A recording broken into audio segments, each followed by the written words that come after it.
Welcome back to Fully Stoked Podcast. I am Sarah Stokes, your hostess. Cody's not with us, and this is the second time we've done this today. Second time because I didn't press record, but I did this time. Thank you for being here with us. This is so much fun. I'm here with my friend Lisa Sarullo. She truly is a good friend of mine. I've known her for a little over a year and a half, 2 years. I don't know. It's been a while.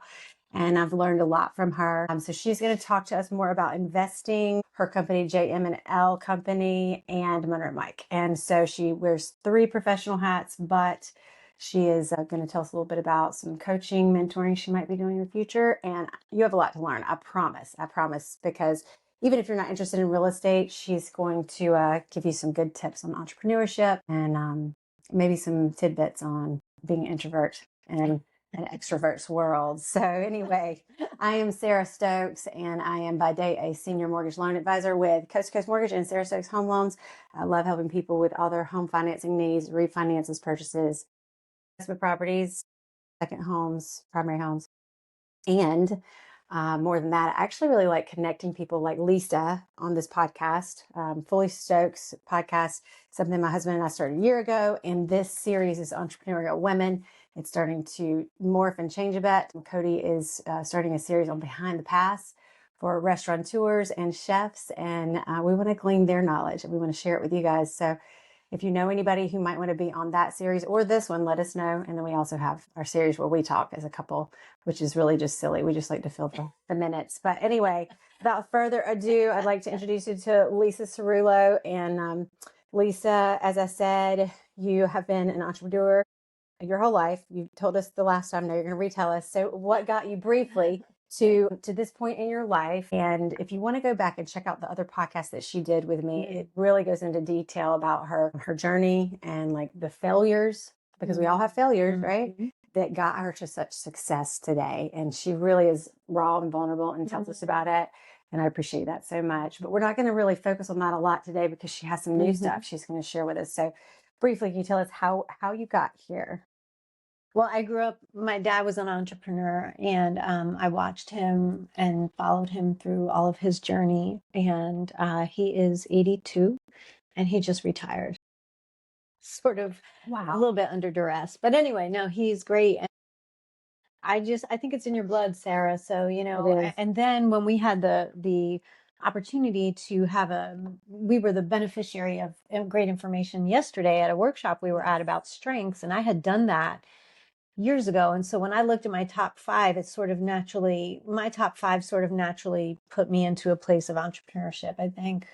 So you've always gravitated towards entrepreneurship. Now, you were telling me that, so to be an entrepreneur, you don't have to be an extrovert. No. I am an extrovert. You were telling me that you are not, but she can fool you because she is very involved in the community and out and doing things a lot. And she was just explaining, if you're an introvert, it's okay. You were saying just to be careful, and you gave some tidbits. Well, I think that many of us who are always looking to get better are doing things like strength finders, or we're doing our DISC personality, and we're knowing if we're an introvert or an extrovert, whatever. We're sort of finding these labels so that we can be better and we can understand ourselves. But to me, there's a danger in saying, oh, well, since I'm an extrovert or an introvert, that means this is how I define myself. And you have to be sort of able to sort of move a little bit. You need to flex a little bit. And so clearly going to a networking event is really hard for an introvert. I've been to women's conferences with 2,000 women for 3 days. And when everybody's all excited at the end, so am I, but like I'm taking a nap. Yes. They think that I'm sad, or I'm like, I'm not sad. This is how an introvert recharges. So yeah. I just have to be careful that I don't give somebody the wrong impression. Sure. I get that. No, I'm an extrovert, but I don't like walking into a room of people that I don't know. I really don't. It makes me very uncomfortable. Sometimes I feel like I'm just going to leave. So I think everybody can identify with that, but your recharge. Yeah. I'm so sorry. I wanted to tell you something that popped into my head about the walking into a room. You know how scary that is. And even you said that that's not your favorite thing. Do you know, I learned a long time ago, and it was gold. Oh, yes, like if you walk in and there's like a small group of people and you're like, well, I got to break in. I walk up and say, I heard this is where all the fun people are. I mean, It's a good immediately, idea. and people open up and they make space for you to yeah, we're fun. Come on in. and you're not like awkwardly trying to, It's a good tip. break into a circle. I love it. Yeah. Start with, yeah, sort of a compliment. I like it. That's really cool. All right. So tell us about your real estate deals. We're going to talk a little bit about her investing, I think, because I think that's going to be, hold on. So Lisa has a lot of knowledge, and Cody, my husband, will ask me about, Lisa and what she does and what Mike does. That's her husband. And I try to explain it to him, and it's just a bit over my head. So I can hear her and like, yes, yeah, okay. And then I'm like, I don't know, babe. I don't really know how to explain what she does. So what was you just gave like your elevator pitch or your spiel, it was like, this is what we do when you feel like you don't have a lot of capital, right? We are looking for, well, our vehicle is real estate, but we are really finding people that have a situation. I mean, that is how we're doing what we're doing. But I am looking to also help people that want to invest in real estate and they feel like their barrier to entry is the capital that's needed. Because people, well, as you described, right, you're a lender. And so typically when you are doing an investment loan, you need at least 15, if not 25% down. Mm-hmm.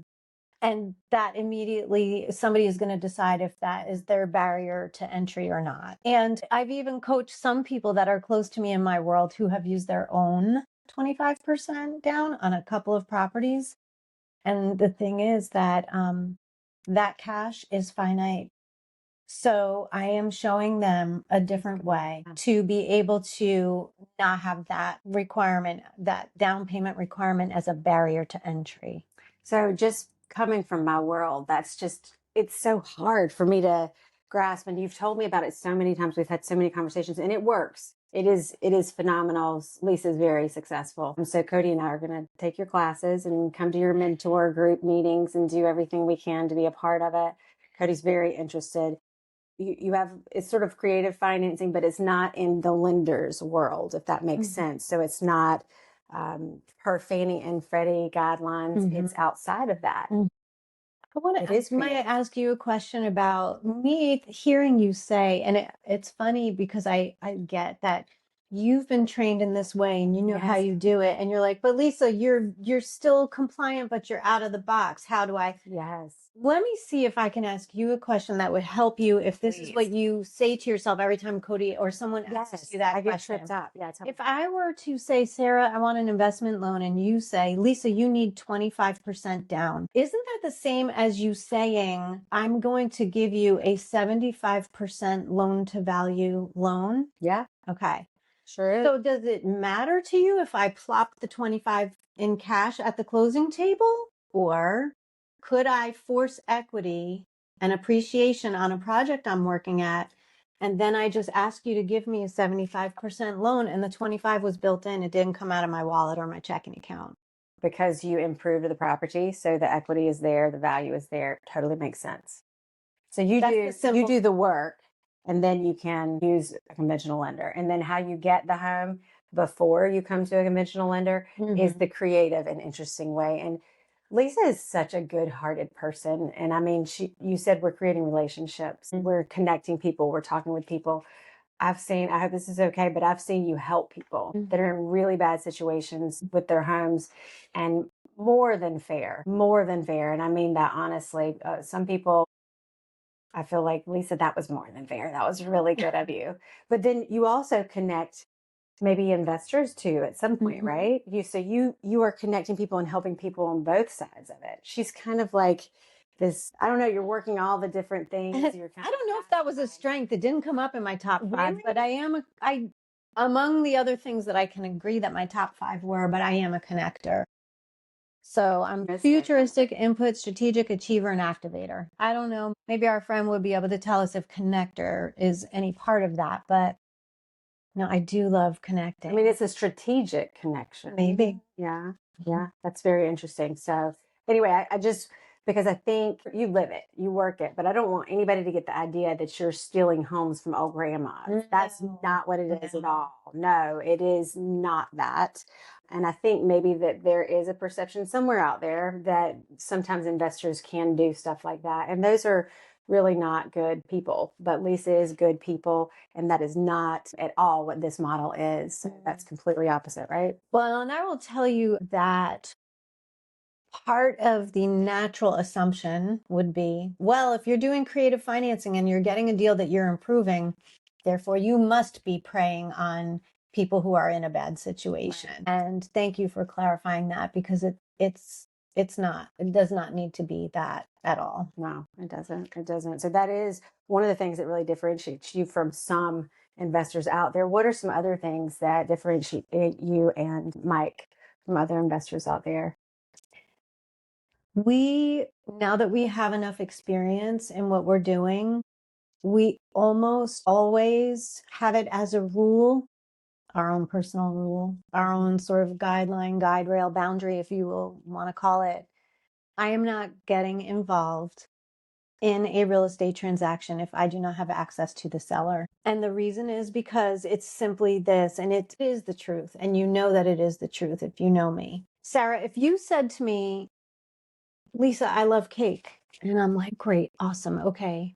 So, and you say, all right, there's 5 people here. You all get to decide who's going to bring me the cake. And somebody's like, well, here's a bundt cake, here's a carrot cake, here's a chocolate cake, and we all bring it to you. Well, it's cake. Well, we didn't know that Sarah likes red velvet. But if I got to talk to you, I'd know. So what is the difference if I get to glean that information? And then when I deliver my proposal, it's what you wanted. Mm-hmm. And I can't do that if I don't have access to you. So having access to the seller is my requirement, because then it means that I'm delivering what they asked for. And in fact, we went under contract for a house last Friday. We did have access to the seller because he's selling it on his own. Mm-hmm. We met him once. We both walked through the house. We talked to him. Then I reached back out to him. Let's call him Bob. I won't use his real name. And I said, Bob, we want to get together with you because we'd like to put a proposal in front of you. And he said, oh, I'm so busy. Can you just text me? And I said, respectfully, no, because I'm old fashioned and I just like to be face to face. And there's some other things I want to talk to you about. So he got together with us and I went like this. Bob, here's our proposal. Here's the price. You told me that you needed to stay in the house because you're looking for a place. Here's your seller possession for 2 weeks after we close. You told me you're still trying to find a place. So here's a range of closing date, and you get to extend the closing date 4 times every 2 weeks. It was literally, I delivered on a silver platter what he told me he needed. I couldn't do that through a text message, right. And I wouldn't be able to do that if I did not have access to him.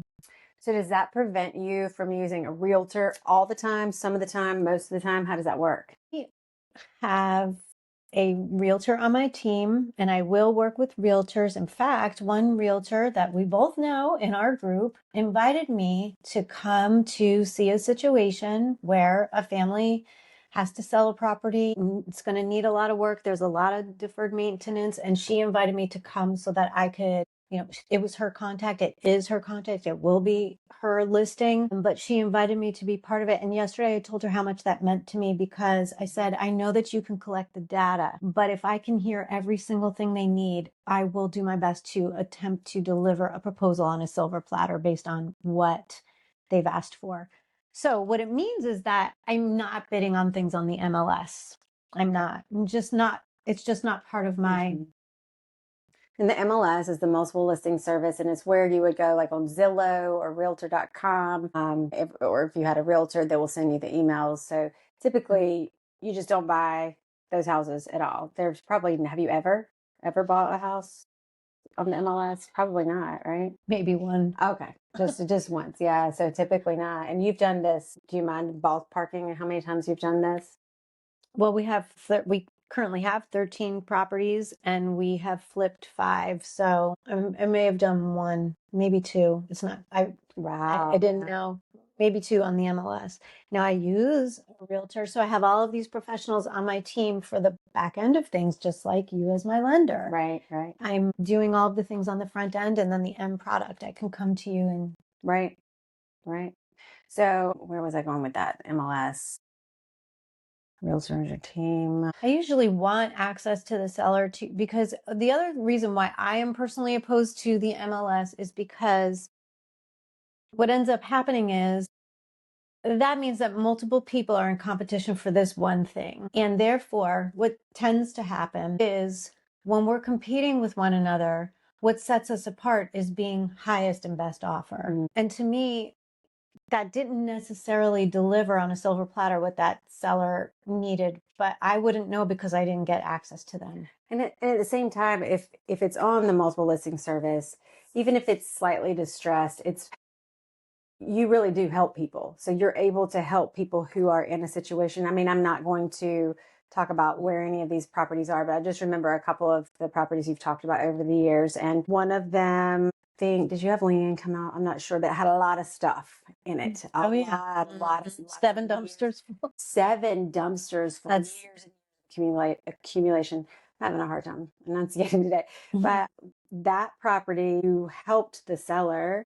And then are you doing like, and I hope it's okay to talk about, but like you pay them monthly, you help that seller. Like in that particular situation, we are receiving payments from us. You know what, Sarah, this might be hard for you to imagine. And when sometimes people study real estate investing, they say, oh, it's got to be so hard to get seller financing.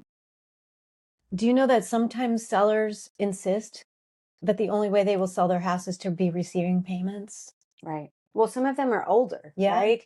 And maybe they're not getting Social Security, or maybe if they are, that's all they're getting and they need more to supplement their income. So a monthly payment is more desirable Yes, than a lump sum.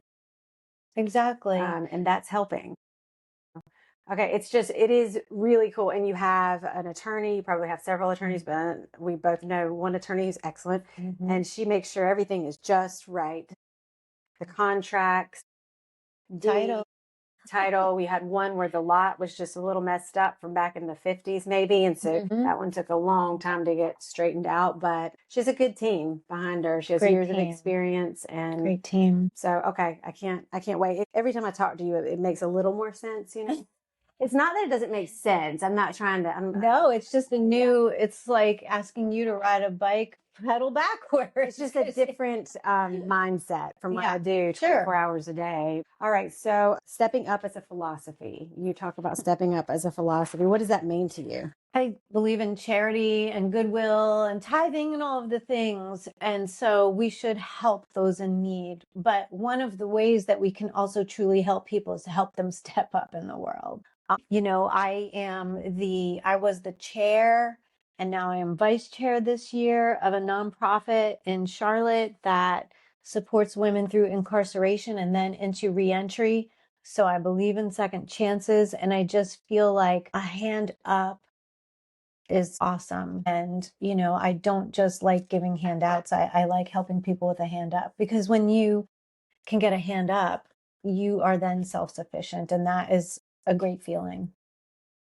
Can I say the name of it? Yeah, sure. Change Choices. And they work with women that are incarcerated, and they have a relationship. So remember, I said she's a connector, relationship person with investors as well as sellers. And then also just in your ministry and your work that you do outside, create relationships. And you're also a leader. Are you the director? What do you do now? In my company? No. I changed choices. Oh, I'm the vice chair. Yes. So I'm supporting the chair. I did it for a year, and then I was like, I can't be in charge of everything.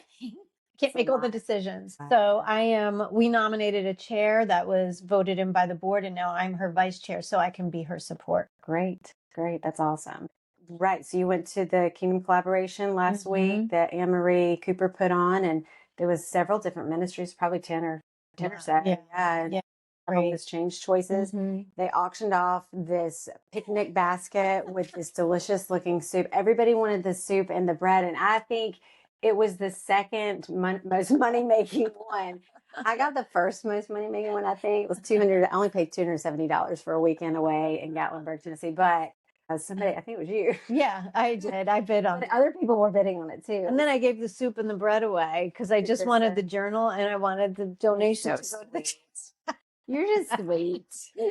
All right. So internal and versus external obstacles. You were talking about mindset, stepping up. So there's a mindset gap you've seen between aspiring investors and new and aspiring investors. So Help us understand what that means, the mindset gap. So do you mean Similar like to my mindset gap? You mean what might hold people back if they're thinking Yes. about going into it? Well, there's a couple things. I think that sometimes people are curious about something. Real estate investing sounds interesting. And then when they learn about it, it's like, ooh, that's hard. But isn't that the same about anything that we have ever learned? Right. And so, I just don't think that real estate investing is unique. I could say that if there's anything I want to be a realtor, I want to become a lawyer, or I want to open a restaurant. I mean, any of those things require the commitment beyond the curiosity, and so I think people just have to be willing. I coached people in a sales position for 20 years that was independent, so entrepreneurial. And sometimes, Sarah, people would say to me, I need you to motivate me. And I'd say, I can't motivate you. I can inspire you, but you have to be self-motivated. There's really not much I can do about that. You have to be prepared to be motivated. I can't remember if we talked about this because I started the podcast a second time, but if somebody was curious, would that be a good thing for them to come to? Yeah, sure. If they're local, we're going to be doing some meetup groups and just getting local investors together. There's a lot going on in Charlotte, but in Union County, people from Charlotte think that is kind of like another country. Far away. So we were doing it in Monroe, but that was really far away for them. So we have linked up with the owner at Grapes in Indian Trail, and she's excited to have us come and talk about real estate and just gather in her place. All right. So maybe if you get a date, this should go out in about 2 or 3 months, beginning of April, maybe. Let me have the date. I will. It's like the third Tuesday or whatever. Yeah. Just tell me that and I'll. We're going to be looking to do it on a Thursday. On a Thursday. Okay, great. So if you're curious and not yet fully educated on investing in real estate, this might be a good place to start. Just come to the meetup. And then I don't think we talked about it this time around. If they continue, if somebody's viewing this and they want to learn more, you are going to start a group. Yeah, I'm going to do a webinar. I'm going to present some information and have some time for question and answer. I think it's important that there's so many places you can get your education. And so I think a webinar is a great way for people to learn my style and see how I might answer one of their questions. But I am going to be starting a monthly membership for people who want to just keep coming and putting their heads together and maybe, bringing some opportunities that they're finding. Like when we go to the gym, we just keep going and we work out and we keep doing it. It's like, keep going to the group, going to the group to sort of exercise the muscle. You said you've been doing it for 5 years, right? We started in 2019. We're coming on 7 years. Wow. So you just never stop learning. Never. Oh my gosh. Mike and I just invested we made a large financial commitment to go to another wonderful mastermind. We're going to Oregon in August. And on the way here, I calculated I have spent north of $50,000 over 7 years to invest in education and connection with people who are where I want to be, because that's how you do that. And it was, I would have paid more. Wow. Yeah. Well, that's a true testament then. So it really does matter who you surround yourself with. My mom and dad were right when I was growing up. They were. No, I think I'm a strong believer in that. This is why I think when even the group that you and I met in has been so really incredibly helpful in my life. Just surrounding myself with other women who are trying to do better and learn more and be more successful in their entrepreneurial path. And I think your group is going to be great because it's more than just entrepreneurial. It's real estate investing. That's what it's going to be? Real estate investing. All right. I can't wait. I'll let you, if she has the information, I'll drop it in the summary here as well. Okay. So there's a crowded market. You were talking about Charlotte, and there's a lot going on in Charlotte. Is Charlotte and the surrounding areas, is it a really crowded area for investors, or is there always plenty? Is it plentiful? I just always think it's plentiful. I'm optimistic that way. I think there is enough to go around always. There are certain manners in which I won't invest. I'm not going to go to the auctions and like the highest and best, because I think that for the way that I do it, that's anybody that's plopping down a gigantic load of cash on an auction property is just, I'm not going to compete with that. So there's opportunity. There's opportunity everywhere. Right. Even in my business, I think there's plenty for all of us. So this is a great area to live in North Carolina. Gosh, South Carolina is about 5 miles that way. So this whole area is just fantastic area. So move here if you want to. All right. Well, where financing actually makes or breaks a deal. You were talking about with the down payment. That's really the biggest thing that investors, I mean, that's the biggest thing that buyers, honestly, even if they're for a primary home, is the down payment. It can be the biggest deal breaker or maker. What else do we need to talk about? I also have a mindset about that too. I have studied a lot, and it's definitely not the traditional way. It is an entrepreneurial way. And if you do it safely, it's out of the box. Using other people's money Yeah. and I take on debt happily as long as it meets the financial pro forma and it's done safely. But a funny, relevant right now story is that all of this time I've been talking about other people's money. I didn't have it. I was using it. Then we flipped a house last year and we had a bucket of cash and we came upon an opportunity and we said, well, let's use our own. And now months later, we're about to exit that situation. But when I parted with my own cash, I said, why did I do that? Why did I do that? There are so many other things I want to do with my cash. And the opportunity would have afforded the ability to borrow money. And I just didn't because I had cash on hand. So doing that again. So let me ask you this, would it be, so you learned a good lesson, would it be, I'm trying to put myself in your shoes, would you have taken that cash and lent it to another investor? I could have done that. And then earned quite a Sure. interest rate. So let's talk about interest rates because I'm in a different world. So interest rates on something like $25,000, how would you go about paying an investor, friend of yours, for that 25,000? Would it be like 15%? Am I way over? Well, it's all individual, and we don't have any like brochure or paperwork that literally says, Sarah, here's the interest rate, because that's actually against SEC laws. Oh, okay. Because the thing is, I'm not a bank offering a gotcha. like CD. She knows whatever. her legal stuff for sure. And so what happens is, and actually I sat with an investor for coffee last week who is going to be a new investor. And she said, I'm very intrigued. Tell me about this. And I said, this is what the steps look like. First, you tell me how much money you want to put to work. Then you tell me if you'd rather it be in a short-term deal like a flip where you're going to get it back in 6 months. And then you're going to ask me if I have another opportunity and you'll assess.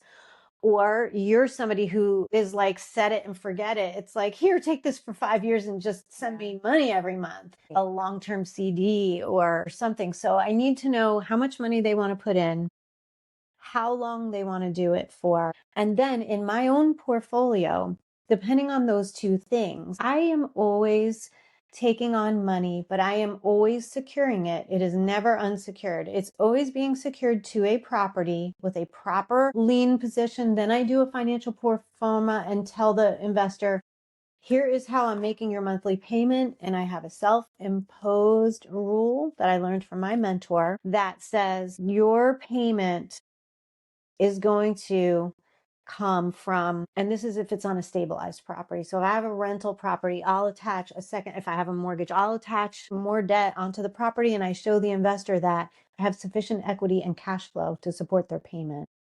So the percentage that they get depends on their position, if they're first position, second position, the term, and so it's all individualized. But what I can say is those are paying higher than any fixed income investment that I know of. Wow. Any that I know of right now. Now, the ones that are on vacant property like flips are higher interest rate, and they are higher interest rate because of the perceived risk, right? It's a vacant property. And so someone needs to believe in the operator, the investor, that they are doing the right thing. And I've heard stories about people calling you and asking you if they can get involved with you, because she's on social media. So you should follow her if you are not yet. She does great. And she's documented some of their flips. And I think it's pretty impressive. There's some people that have reached out to you. So what about now? Why do you want to teach this to everyone instead of gatekeeping, keeping it all to yourself? Because first of all, there's enough to go around. So I'm not worried that if I teach it, I'm going to lose out on opportunity. I just believe that there's plenty out there. I love doing the hand up thing. And so if I teach someone how to overcome what they thought was a barrier to entry, I feel like I've helped them. And, sometimes those relationships become partnerships too. Somebody may say, this sounds great, but I don't know that I want to do it. But guess what? My neighbor is in a situation that you're talking about. And then they make a referral. Right. I've paid referral fees. I mean, I always just feel like the more that we talk to one another, you never know how we can serve each other. And we learn that when we make the connection. Yes, that's why it's so important. So what can listeners learn quickly from you right now versus something that it might take months or years for them to learn when they start becoming an investor? I know that they could easily learn the concepts, the strategies. What I think takes time is practicing the conversations, because the way that I do my marketing, I send a letter that is a very soft sell. It is. And I get some of the letters because I'm a homeowner of these investment properties. And I get some of these letters that are like, that is the cheesiest thing you could have said.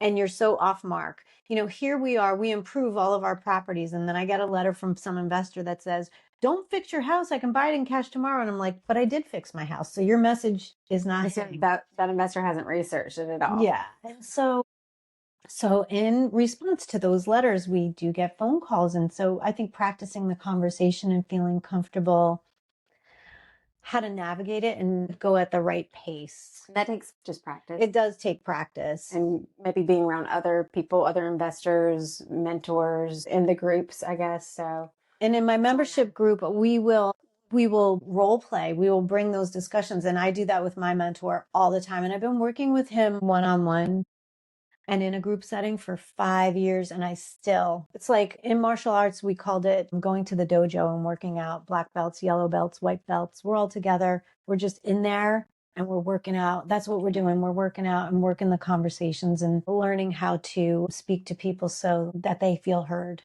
All right. So I have some key takeaways that I'd like to reflect on. Real estate wealth is accessible for investors. Anybody who wants to do this, you can learn. The strategies are real. The things she's talked about, it's definitely helped. Every time I have a conversation with you, it helps my brain. And then differentiation, I guess each situation is different and execution, they matter. Yours, like you said, you like to have access to the seller. That's very important. And then you come on a silver platter with a presentation, a proposal, right?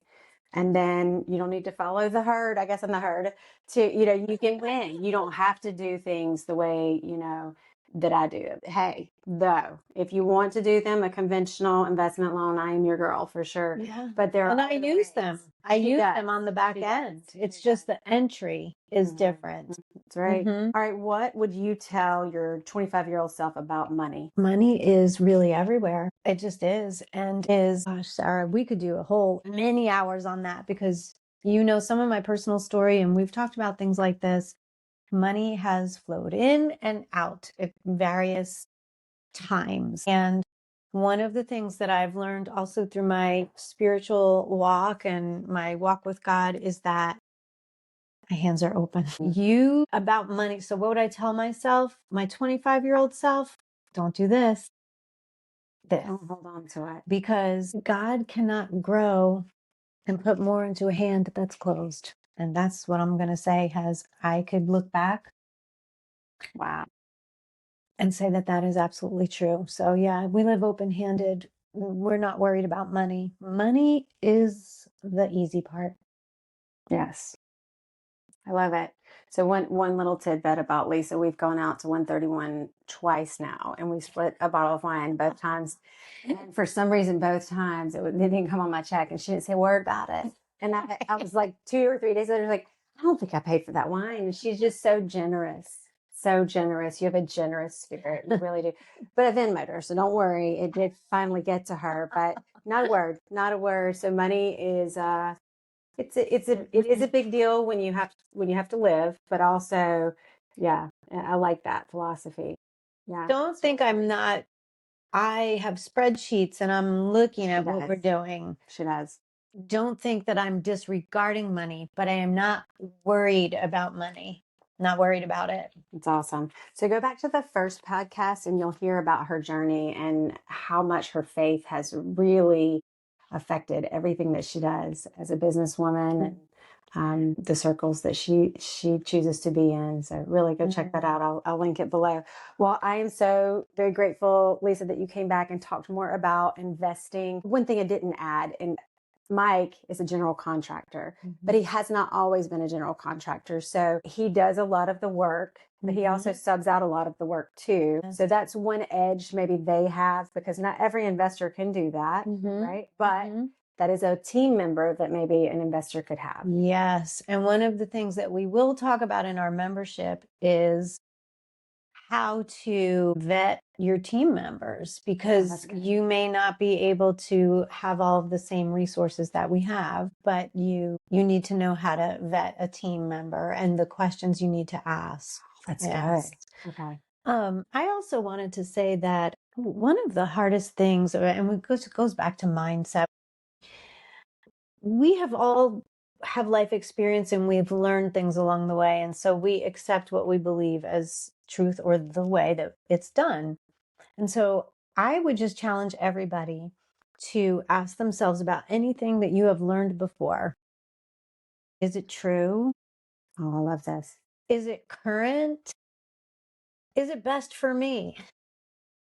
Because not everybody listening to me will want to do it or needs to do it the way I'm doing it, but all of those things were right for me. Is it true? We always have to qualify everything. Just because we've heard it our whole lives doesn't mean it's true. That's true. And also, is it current? Because let's face it, like my grandparents were of Depression era.